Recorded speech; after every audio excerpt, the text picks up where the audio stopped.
प्यारे विद्यार्थियों, मैं विपिन पारिक आज की इस ऑनलाइन कक्षा में आप सभी का आपके अपने चैनल सक्षम भारत साक्षर भारत में हार्दिक स्वागत करता हूं। विद्यार्थियों, इससे पहले कि आज के वीडियो को आगे बढ़ाया जाए, मैं आप सभी से यही निवेदन करना चाहूँगा, जो आप में से पहली बार हमारे चैनल पे आए हैं, कृपया सबसे पहले हमारे चैनल को सब्सक्राइब करें और पास वाले बेल आइकन को जरूर दबाएं, ताकि वीडियो की नोटिफिकेशन सबसे पहले आप तक पहुंचती रहे और इसी प्रकार से सरलतम तरीके से अच्छे प्रकार से अच्छे वीडियो आप देख पाएं और अपने ज्ञान में वृद्धि कर पाएं।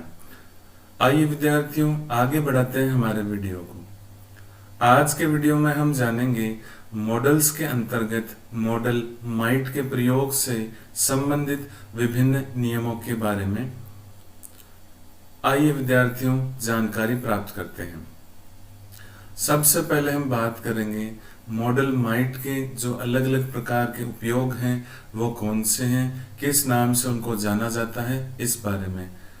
तो सबसे पहला जो उपयोग है मॉडल माइट का वो है लेस पॉसिबिलिटी, जिसको हम दूसरे शब्दों में रिमोट पॉसिबिलिटी कहते हैं। लेस पॉसिबिलिटी या रिमोट पॉसिबिलिटी हिंदी में अगर कहें तो हम कहेंगे कम संभावना या फिर क्षीण संभावना, कम या क्षीण संभावना। दूसरा जो बिंदु है विद्यार्थियों मॉडल माइट के यूज से संबंधित वो है डिफिडेंट परमिशन।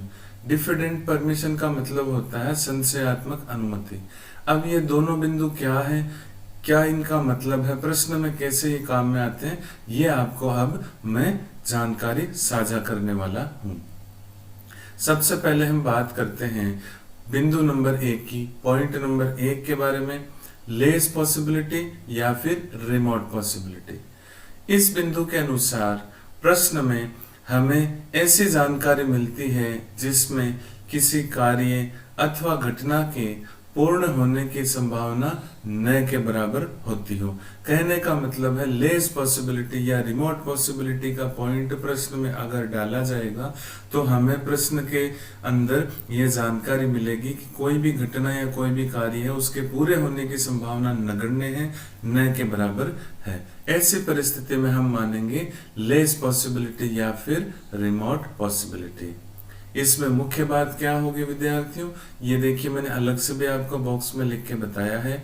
इसमें मुख्य बात होगी कार्य के पूरे होने की संभावना शून्य होगी या नगण्य न के बराबर होगी। आइए विद्यार्थियों चलते हैं आगे।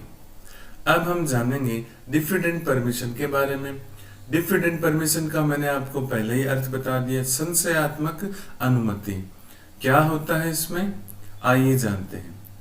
यह बिंदु यानी ये पॉइंट हमें इस बात की जानकारी देता है कि किसी के द्वारा मांगी गई अनुमति उस अनुमति मांगने वाले व्यक्ति को मिलने के बारे में संशय है। मतलब ये हुआ विद्यार्थियों, अगर कोई किसी से किसी कार्य को लेकर के परमिशन मांगता है तो वो परमिशन उसे मिलेगी अथवा नहीं मिलेगी, इस बात को लेकर के डाउट रहता है, संशय रहता है, और इसे ही हम डिफिडेंट परमिशन मानते हैं। और ऐसी कंडीशन होने पर हम उत्तर के स्थान पे, उत्तर की जगह पे रिक्त स्थान में माइट मॉडल भर करके आते हैं परीक्षा में। तो ये तो हुई विद्यार्थियों बात इन दोनों बिंदुओं की। अब हम जानेंगे कुछ उदाहरण। उससे पहले एक बार मैं आपको फिर बता देता हूं कि डिफिडेंट परमिशन के अंतर्गत हमें प्रश्न में जानकारी मिलती है कोई व्यक्ति किसी दूसरे व्यक्ति से किसी कार्य के लिए अनुमति मांगता है, मिलना या नहीं मिलना इस पर संशय होता है। ये बात मैंने आपको बता दी, अनुमति मिलने या नहीं मिलने पर संशय होता है।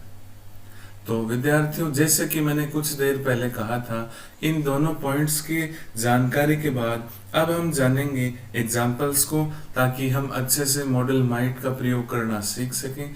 तो यह रहा विद्यार्थियों आपकी स्क्रीन पर पहला एग्जाम्पल मॉडल माइट से संबंधित।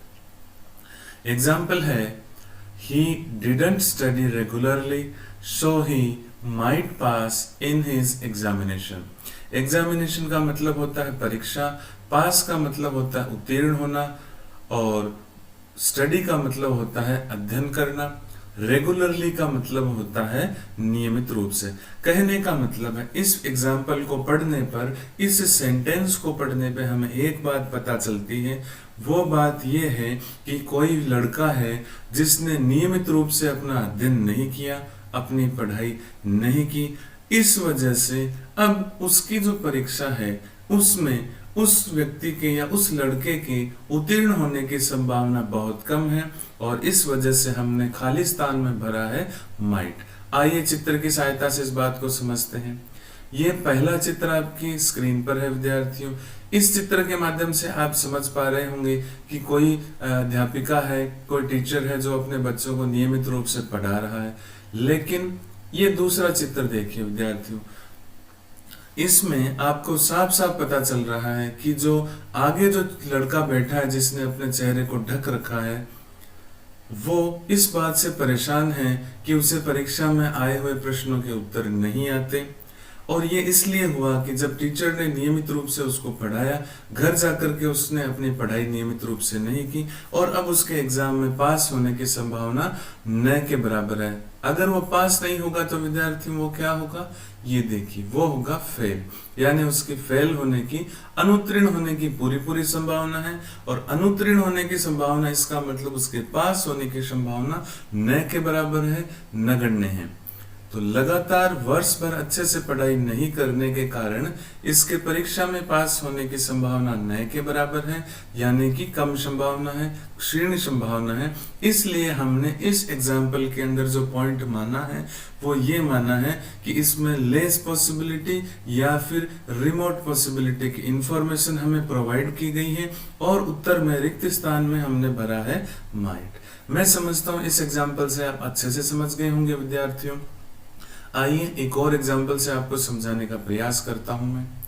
एग्जाम्पल है आपकी स्क्रीन के ऊपर, the sky is clear so it might rain today. Sky का मतलब होता है आकाश, आसमान।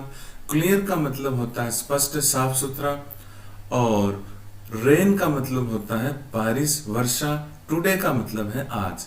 पूरे प्रश्न को, पूरे एग्जाम्पल को ध्यान से पढ़ने पे हमें जानकारी मिलती है कि आज आसमान जो है वो एकदम साफ है, यानी आसमान में किसी भी प्रकार से कोई बादल नहीं है, पूर्ण रूप से आसमान स्वच्छ है, नीले रंग का साफ सुथरा आसमान है।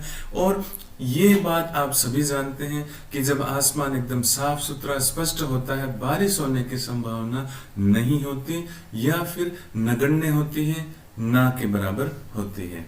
आइए चित्र से समझते हैं इस बात को। ये देखिए विद्यार्थियों, चित्र आपकी स्क्रीन पर है इस समय, और इसमें आप देख सकते हैं कि पूरा आसमान एकदम नीले रंग का है, साफ सुथरा आसमान है, सूर्य चमकता हुआ दिखाई दे रहा है, और कहीं कहीं हल्के फुल्के बादल है, लेकिन वो बादल सफेद है। इसका मतलब पूरे आसमान में सूर्य आसानी से चमकता हुआ नजर आ रहा है। और हम आसानी से कह सकते हैं कि जब बादल नहीं है या आसमान साफ है, सूर्य चमक रहा है, तो बारिश होने की संभावना ना के बराबर होगी। और इस प्रश्न के उत्तर में हमने माइट क्यों भरा, इसका कारण आपकी स्क्रीन पर दूसरे वाले बॉक्स में है। आसमान एकदम साफ है, अतः बारिश होने की संभावना ना के बराबर है, यानी कि इस एग्जाम्पल में भी हमें कम संभावना या क्षीण संभावना की जानकारी मिली है। लेस पॉसिबिलिटी या रिमोट पॉसिबिलिटी मिलने की वजह से हमने आंसर में मॉडल के रूप में माइट भरा है। तो अब इन दोनों एग्जाम्पल से आप समझ गए होंगे कि जब भी आपकी परीक्षा में, जब भी आपकी कंपटीशन एग्जाम में ऐसी जानकारी मिले तो आपको वही मॉडल पिक करना है जो इस जानकारी के लिए पर्याप्त है, यानी कि मॉडल माइट। आइए विद्यार्थियों कुछ और एग्जाम्पल्स की ओर लिए चलते हैं आपको। आइए विद्यार्थियों जानते हैं एक और एग्जाम्पल के बारे में। Might I see mister Sood at this time. कहने का मतलब है विद्यार्थियों, जैसे कि आपको स्क्रीन पर पता चल गया होगा, ये एक प्रश्नवाचक वाक्य है। इसमें कोई व्यक्ति किसी से पूछ रहा है कि क्या मैं मिस्टर सूद नामक व्यक्ति से इसी समय मिल सकता हूं, यानी एक व्यक्ति के द्वारा दूसरे व्यक्ति से इसी समय मिलने की अनुमति मांगी गई है। तो जब इस प्रकार से अनुमति मांगी जाती है जिसमें अनुमति मिलने या न मिलने की हमें पूरी जानकारी नहीं होती, संशय होता है अनुमति मिलने अथवा न मिलने पर, वहां हम मानते हैं कि डिफिडेंट परमिशन का पॉइंट प्रश्न में डाला गया है और इस वजह से हम उत्तर भरते हैं माइट।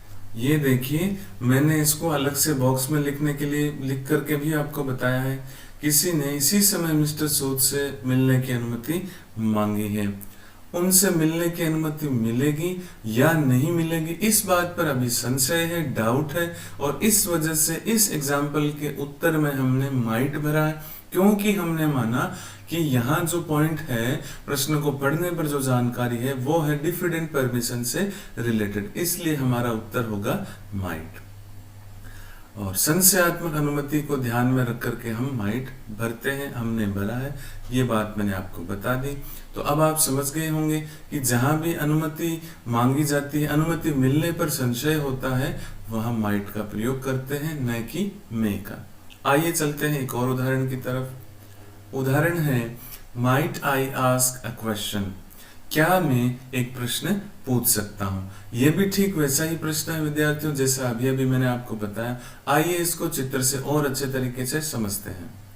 ये देखिए विद्यार्थियों, यहाँ बहुत सारे लोग एकत्रित हुए हैं, कोई मीटिंग चल रही है, एक व्यक्ति इनको स्टेज पर से संबोधित कर रहा है, इनको एड्रेस कर रहा है और ये किसी विषय वस्तु के बारे में इन सबको जानकारी दे रहा है। इतने में चालू मीटिंग में से किसी ने प्रश्न पूछा। ये देखिए दूसरे चित्र में जो मीटिंग चल रही है उसी में से किसी व्यक्ति ने खड़े होकर पूछा कि क्या मैं इस मामले पर प्रश्न पूछ सकता हूं। तो कहने का मतलब है इस व्यक्ति ने जो प्रश्न किया वो मीटिंग के दौरान किया और हम ये मानते हैं कि उसको अनुमति मिल भी सकती है, उसको अनुमति नहीं मिल सकती। दोनों ही बातें अनुमति मिलने पर संशय है और इस वजह से ये देखिए मैं आपको और स्पष्ट कर देता हूं, मैंने इसका अलग से बॉक्स बना के भी इसका रीजन दे रखा है। किसी ने मीटिंग के बीच में से एक प्रश्न पूछने की अनुमति मांगी है, अनुमति के मिलने पर अभी भी संशय है और ऐसी परिस्थिति में हमने ये माना कि प्रश्न में जो बिंदु है, जो पॉइंट आया है वो है संशयात्मक अनुमति यानी कि डिफिडेंट परमिशन, और इसको ध्यान में रखते हुए हमने हमारा उत्तर माइट किया है। तो विद्यार्थियों, अभी वाले जो आखिरी दो उदाहरण मैंने आपको बताए समझाए, उनसे ये बात स्पष्ट होती है कि जब भी किसी ऐसी परमिशन जिसके मिलने या न मिलने पर संशय हो, हमेशा माइट का प्रयोग करते हैं। तो मैं समझता हूं इन चारों एग्जाम्पल से आपको ये बात स्पष्ट हो गई होगी कि माइट का प्रयोग हम कब करते हैं, कैसे करते हैं और क्यों करते हैं। विद्यार्थियों, आज के इस वीडियो में बस इतना ही। आपने इस वीडियो को देखा, मुझे पूरी उम्मीद है आपको ये वीडियो पसंद आया होगा। वीडियो को लाइक कीजिए, वीडियो को अन्य लोगों तक शेयर कीजिए ताकि उनको भी ये जानकारी अच्छे से समझ में आए। आप सभी का इस वीडियो को देखने के लिए, हमारे साथ जुड़े रहने के लिए अनेक अनेक धन्यवाद। मिलते हैं अगले वीडियो में मॉडल से संबंधित एक और नए टॉपिक के साथ। तब तक के लिए जय हिंद, जय भारत।